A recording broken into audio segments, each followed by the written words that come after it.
সম্প্রতি বেশ কয়েকদিন ধরে সিকিমের আশেপাশে যে ভূমিকম্পগুলো হচ্ছে সেটাকে নিতান্তই একটা ভূপ্রাকৃতিক ঘটনা, না এর পিছনে রয়েছে এক গভীর আধ্যাত্মিক রহস্য? প্রশ্নটা ভাবাচ্ছে আধ্যাত্মিক জগৎকে।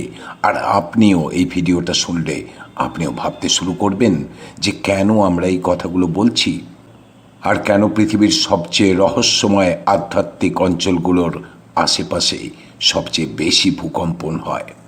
আপনারা লক্ষ্য করেছেন হিমালয়ের বেশ কিছু তীর্থস্থানের আশেপাশে বহুবার ভূমিকম্প হয়েছে।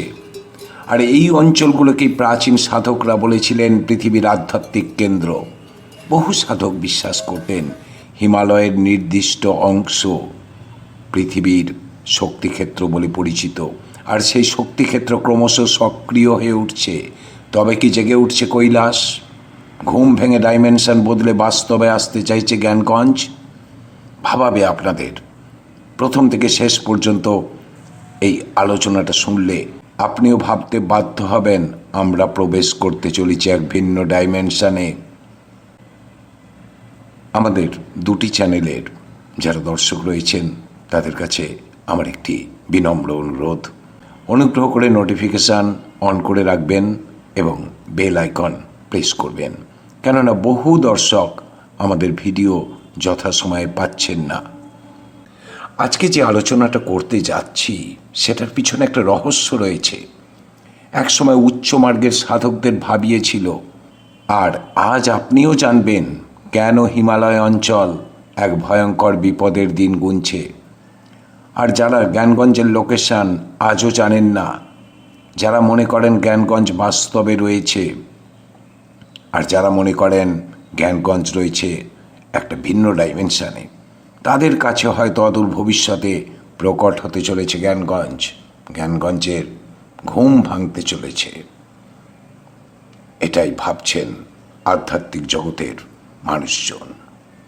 দেখুন, এই হিমালয় পৃথিবীর সবচেয়ে নীরব অঞ্চলগুলোর একটা, কিন্তু হিমালয়ের নীরবতার ভিতরে যদি লুকিয়ে থাকে এমন কিছু যা আমরা শুনতে পাই না, শুধু অনুভব করি।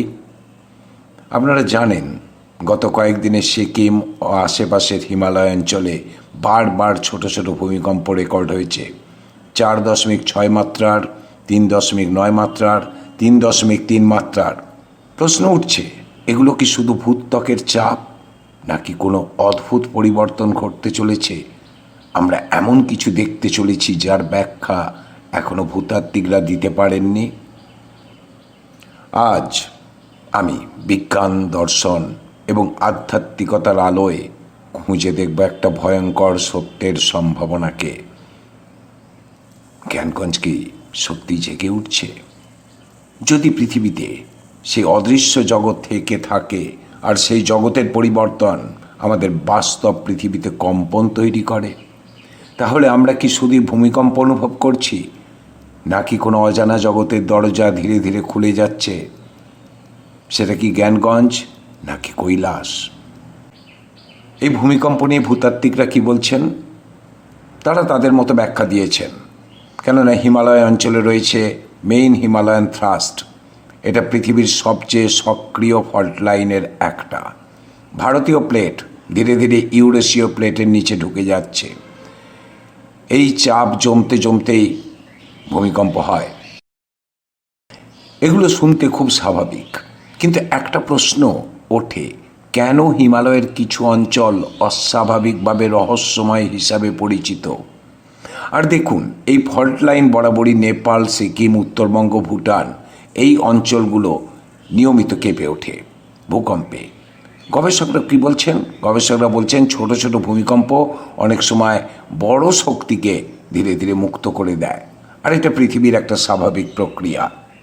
কিন্তু বিজ্ঞানীরা একই সঙ্গে মানেন হিমালয় এখনও তৈরি হচ্ছে, মানে এই অঞ্চল স্থির নয়, এটা পরিবর্তনশীল, অস্থির, জীবন্ত।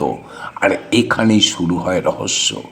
কারণ ঠিক এই অঞ্চলকেই প্রাচীন সাধকরা বলেছিলেন পৃথিবীর আধ্যাত্মিক কেন্দ্র।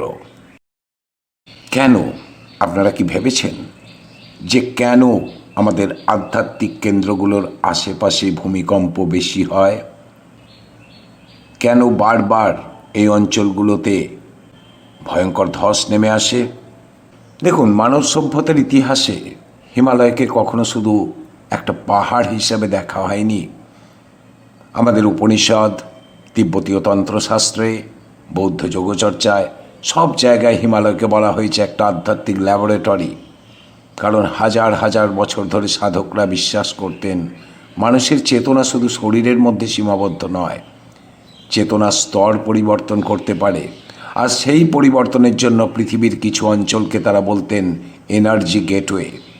আর এই ধারণা থেকেই জন্ম নিয়েছিল পৃথিবীর সবচেয়ে রহস্যময় নাম জ্ঞানগঞ্জ। জ্ঞানগঞ্জ কি বাস্তবে আছে? জ্ঞানগঞ্জে কি শরীর নিয়ে প্রবেশ করা যায়? জ্ঞানগঞ্জ কি অন্য ডাইমেনশনে, নাকি জ্ঞানগঞ্জ মহাব্রহ্মাণ্ডের একটা প্রবেশ দরজা? অনেক আলাপ আলোচনায় নিয়ে হয়েছে, অনেক তর্ক বিতর্ক হয়েছে। অনেকে দাবি করেছেন তারা সশরীরে জ্ঞানগঞ্জে পৌঁছে গিয়েছেন, কিন্তু কেউ লোকেশন জানাতে পারেননি। জ্ঞানগঞ্জে কি ট্রেনে যাওয়া যায়, বাসে যাওয়া যায়, জিপে যাওয়া যায়, হেঁটে যাওয়া যায়, বলতে পারেননি বা বলেননি। কেননা জ্ঞানগঞ্জ এর বাস্তব অস্তিত্ব নেই, ভিন্ন ডাইমেনশনে রয়েছে। একমাত্র উচ্চমার্গের সাধকরা সেখানে পৌঁছেছিলেন। সাধারণ মানুষের সেখানে কোনো প্রবেশাধিকার নেই, কেননা তার লোকেশন জানা নেই, তাকে দেখা যায় না। আর জ্ঞানগঞ্জ নিয়ে বহু সাধকের বর্ণনায় কিন্তু একটা অদ্ভুত মিল দেখা গিয়েছিল। প্রত্যেকেই বলেছিলেন এটা এমন একটা স্থান যেখানে সাধারণ মানুষ পৌঁছাতে পারে না, কেননা এটা কোনো ভৌগোলিক স্থান নয়, এটা একটা সূক্ষ্ম স্তর। আর কৈলাস পর্বতকে বহু সংস্কৃতিতে ধরা হয় মহাজাগতিক অক্ষ। তিব্বতীয় দর্শনে এটাকে বলা হয় অ্যাক্সিস মান্ডি, যেখানে স্বর্গ ও পৃথিবীর সংযোগ ঘটে। স্বর্গ বলতে মহাব্রহ্মাণ্ডের কথা বলা হচ্ছে। অন্যদিকে পূর্ব হিমালয়, বিশেষ করে সিকিম অঞ্চলকে অনেক প্রাচীন সাধক বলেছেন চেতনার প্রবেশদ্বার। কেন পৃথিবীর আধ্যাত্মিক শক্তি কেন্দ্র বলে পরিচিত এই অঞ্চলগুলোই সবচেয়ে ভূমিকম্পপ্রবণ? এটা কি কেবলই একটা ভূতাত্ত্বিক ঘটনা? কিছু তিব্বতীয় দর্শনে বলা হয় পৃথিবীর বাস্তবতা বহু স্তরে বিভক্ত। যেমন আমরা শুধু সেই স্তরটা দেখি যেখানে আমাদের ইন্দ্রিয় কাজ করে, অর্থাৎ আমরা চোখে দেখতে পাই বা বুঝতে পারি। কিন্তু যদি বাস্তবতা আরও বহু ফ্রিকোয়েন্সিতে থাকে, অন্য ফ্রিকোয়েন্সিতে থাকে, সম্ভব নয়। আমাদের ত্রিমাত্রিক চোখ দিয়ে তা দেখা সম্ভব নয়, আমাদের ত্রিমাত্রিক দেহ দিয়ে সেটাকে অনুভব করা সম্ভব নয়। আমাদের চারপাশে নানা ধরনের টিভি তরঙ্গ, বেতার তরঙ্গ রয়েছে, আমরা দেখতে পাই না। সেটাকে টিউন করলে একটি নির্দিষ্ট সেটে, তবেই সেটা আমরা দেখতে পাই, টিভি সেটে কিংবা রেডিও সেটে। ঠিক তেমনি জ্ঞানগঞ্জকে কিছু সাধক ব্যাখ্যা করেছেন একটা উচ্চ কম্পাঙ্কের বাস্তবতা হিসাবে। সেখানে প্রবেশ করা যায়, কিন্তু চেতনার রূপান্তরের মাধ্যমে, ডাইমেনশন চেঞ্জ করে। 3 ডাইমেনশনে নেই জ্ঞানগঞ্জ। অনেকের ধারণা এটা 5th ডাইমেনশনে রয়েছে। কিছু দর্শনে বলা হয়েছে জ্ঞানগঞ্জ এমন একটা বাস্তবতা যা ভিন্ন কম্পাঙ্কে অবস্থান করে, ভিন্ন ফ্রিকোয়েন্সিতে। মানে এটা হয়তো পৃথিবীর মধ্যেই আছে, কিন্তু আমাদের ইন্দ্রিয় তা ধরতে পারে না। এখন প্রশ্ন ওঠেই, যদি জ্ঞানগঞ্জ এমন কোনো উচ্চমাত্রার স্তর হয়, তাহলে কি সেই স্তরের কোনো পরিবর্তন পৃথিবীর ভৌত স্তরে প্রতিফলিত হতে পারে? দেখুন, আধুনিক পদার্থবিদ্যা একটা নতুন ধারণা দিয়েছে, স্ট্রিং থিওরি। আর এই তত্ত্ব বলছে আমাদের মহাবিশ্ব হয়তো 3টি মাত্রায় সীমাবদ্ধ নয়, 10 বা 11 মাত্রা বা 12 মাত্রাও থাকতে পারে সময়কে নিয়ে। এই অতিরিক্ত মাত্রাগুলো আমরা দেখতে পাই না, কেননা আমাদের ইন্দ্রিয় এবং মস্তিষ্ক 3 মাত্রার বাস্তবতায় অভ্যস্ত, 3 ডাইমেনশনে। কোয়ান্টাম ফিজিক্স বলেছে বাস্তবতাটাও কিন্তু স্থির নয়, অর্থাৎ আপনি যেটাকে দেখছেন সেটাও স্থির নয়। আপনি দেখছেন বলেই সেটা বাস্তব, আপনি না দেখলে এটা বাস্তব নয়। অদ্ভুত। পরে নিয়ে আমি বিশদে আলোচনা করব। আসলে পর্যবেক্ষক, অর্থাৎ যিনি দেখছেন, তিনি নিজেই বাস্তবতাকে প্রভাবিত করতে পারেন। কিছু গবেষক এরকম কিছু থিওরি দিয়েছেন। মহাবিশ্বের বিভিন্ন স্তরের মধ্যে শক্তি ও তথ্যের আদান প্রদান হতে পারে। এটা এখনও গবেষণাধীন। কিন্তু যদি এমন স্তর সত্যিই থাকে, তাহলে কি হিমালয়ের মতো অঞ্চল সেই স্তরগুলোর সংযোগ বিন্দু হতে পারে? কিছু প্রাচীন দর্শনে বলা হয়েছে, যখন পৃথিবীর চেতনা স্তর বদলায় তখন প্রকৃতি অস্থির হয়ে ওঠে। ইতিহাসেও দেখা গেছে একটা বিশাল পরিবর্তনের আগে প্রকৃতিতে অদ্ভুত অস্থিরতা তৈরি হয়েছে।